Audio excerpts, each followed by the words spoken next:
بو گفته و ایتا دست خط او دستوره که شوش میان هلاکودن یهودیان رو بنوشته بوسته حتی که دست فده.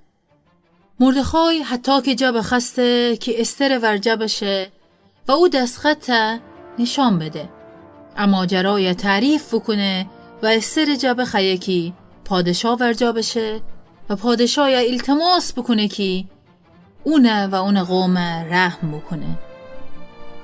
بزین حتاک بشو تا مردخای پیغام استر فرسنه. استر حتاک بفرمسته که مردخای ورجه بشه و بگه تمام پادشاه خدمتکاران و اون ولایت مردمان همه تن دنیدی که اگه مردا یا زناکی پادشاه ورجه صحن اندرونی میان بشه بدون اینکه پادشاه اون دخنه تنها ایتا حکم اجرا به و اون کشته به مگر اینکه پادشاه خود طلای چوگانه اون طرف دراز کنه تا اون زنده بمانه.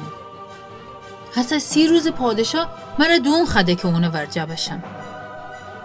وقتی استر پیغام مردخای فرسنه ایدی مردخای استر پیام فده تره فکر نکن چون شاه کاخ میانی زندگی کنی یهودیان میان تنها تو زنده منی.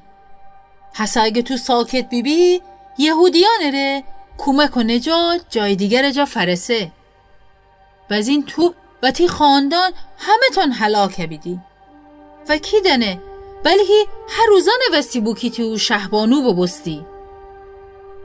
استر پیغام مردخای اوسه کده بوشو تمام یهودیانی که شوش میان ایسایدیه جمع کن و اوشن بگو که میوستی روزه بگیری و 3 روز و 3 شب هیچی نخوری. منو می ندیمیانم شمی منستنی روزه گیریم. بعد اون پادشاه ورجشم گرچه دنم اکار خلاف پادشاه قانونه اگه وستی بیمیرم میرم. بس مردخای بوشو و حتویی که استر دستور بده بو بکده.